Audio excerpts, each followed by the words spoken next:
Bayer Leverkusen bukan cuma gagal mempertahankan gelar Bundesliga musim ini.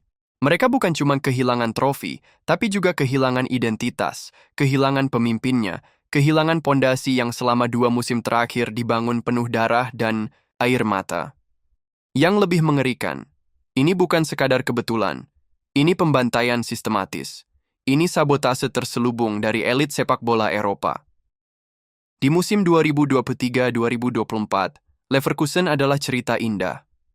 Sebuah dongeng modern. Tim yang sebelumnya nyaris, degradasi berubah jadi raksasa tak terkalahkan. Mereka juara Bundesliga tanpa satu pun kekalahan, menjuarai DFB Pokal, dan bahkan nyaris meraih treble andai tidak digagalkan Atalanta di final Liga Eropa. Tapi sekarang, hanya setahun setelah kejayaan itu, semuanya berubah jadi reruntuhan.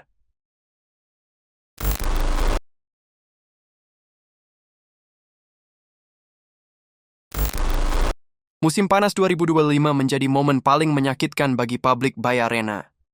Xabi Alonso, arsitek utama kejayaan Leverkusen, resmi cabut. Sang juru taktik tak kuasa menolak panggilan dari klub masa kecilnya, Real Madrid. Ia akan menggantikan Carlo Ancelotti yang kini melatih Brasil. Sumber dari Kopingi mengonfirmasi, Xabi bahkan rela memotong masa liburannya demi langsung bekerja bersama Los Blancos. Ini bukan lagi gosip. Ini kenyataan brutal. Xabi adalah jiwa tim ini. Dialah mesin, dia otak, dia nyawa dari sistem Leverkusen. Tanpa dia, semua yang tersisa hanya tubuh tanpa kepala. Yang lebih tragis, kepergiannya adalah awal dari domino. Kehancuran. Ketika nahoda pergi, para awak kapal ikut melompat ke laut.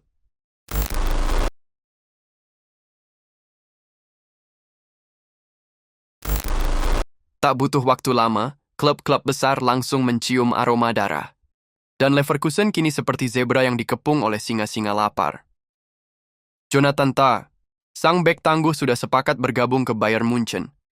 Kontraknya habis dan ia menolak perpanjangan. Salah satu tembok kokoh Leverkusen langsung diambil oleh rival domestik.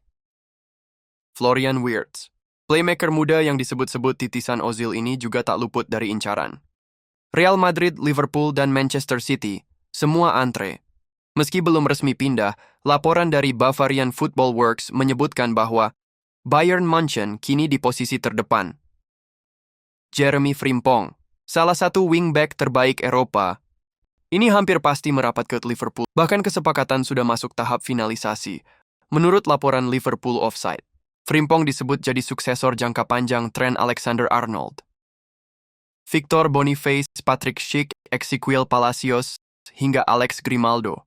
Semuanya kini jadi incaran. Klub-klub elit Eropa seperti Chelsea, Juventus, dan PSG mulai mengendus celah. Leverkusen tidak lagi dipandang sebagai pesaing, tapi supermarket pemain berbakat.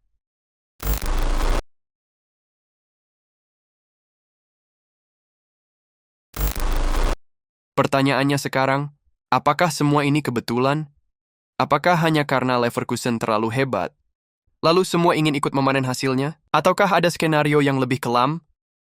Bayangkan ini, sebuah tim non-elit mendobrak dominasi Bayern dan Dortmund, membangun sistem unik bersama pelatih muda visioner, menjadi klub yang menyedot perhatian dunia dengan sepak bola modern dan elegan. Dan kemudian, mereka dihancurkan. Bukan karena kalah bersaing, tapi karena digasak hidup-hidup oleh elit sepak bola Eropa. Bayern ambil Tah dan Wirtz.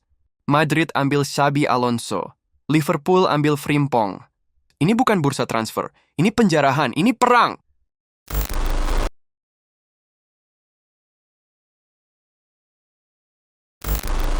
Di tengah badai ini, hanya ada satu nama yang bisa menjadi juru selamat. Simon Rolfes, pria yang kini menjabat direktur olahraga ini adalah dalang di balik perekrutan-perekrutan ajaib. Dari Boniface, Wirtz, Frimpong, Hincapi, hingga Granit Xhaka. Presiden Bayern Uli Hoeneß pernah menyebut Leverkusen sebagai tim paling beruntung di Eropa. Tapi Rolfes membalas, keberuntungan tidak datang dari langit, itu harus diciptakan. Dan Rolfes menciptakan itu semua dengan kerja keras. Belusukan ke berbagai penjuru Eropa, menemukan permata yang belum digosok. Namun kini, tugasnya jauh lebih berat, membangun dari reruntuhan, tanpa Xabi, tanpa para bintang. Pertanyaannya, apakah Rolfes bisa menemukan Xabi Alonso lain? Apakah dia mampu merakit generasi kedua dari proyek gila ini? Atau justru Rolfes sendiri akan jadi incaran selanjutnya?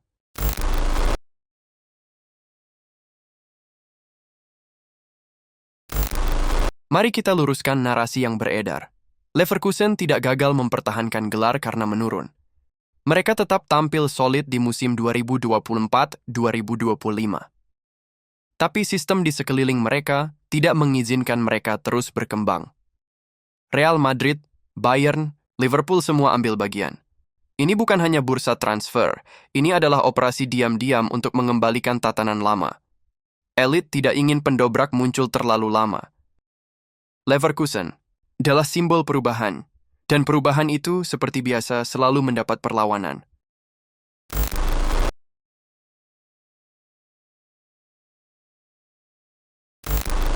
Satu musim lalu, mereka adalah tim paling ditakuti. Tim yang membuat semua terpana. Tim yang menyulut mimpi untuk semua klub kecil di Eropa.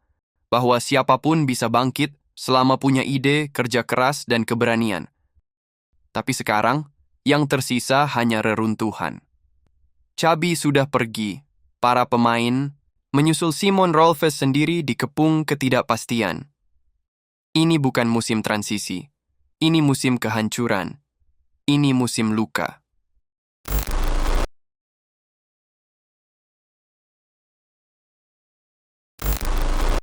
Dalam sejarah, hanya sedikit tim yang bisa bangkit setelah diluluh lantakan.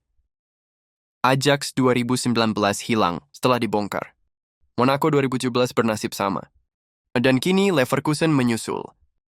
Namun, sejarah juga mencatat, setiap kehancuran adalah awal dari kelahiran baru.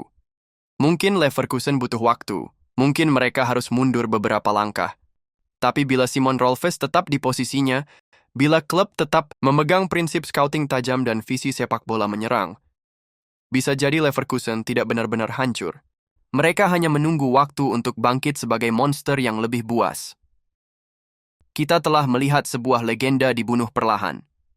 Apa yang terjadi pada Bayer Leverkusen bukanlah kegagalan biasa. Ini sabotase elit.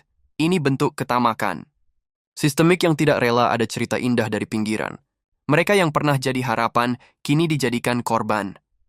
Namun satu hal yang pasti, sejarah tidak pernah melupakan mereka yang pernah melawan arus.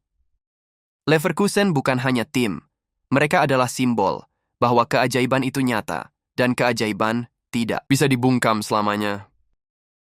Like dan share jika kalian percaya bahwa Leverkusen pantas mendapatkan lebih. Tulis di kolom komentar menurut kalian, apakah Simon Rolfes bisa membalikkan keadaan, atau Leverkusen akan jadi kenangan yang perlahan menghilang? Jangan lupa subscribe channel Sport IDN agar tidak tertinggal kisah-kisah drama seputar dunia sepak bola dan olahraga lainnya. Sampai jumpa di video berikutnya.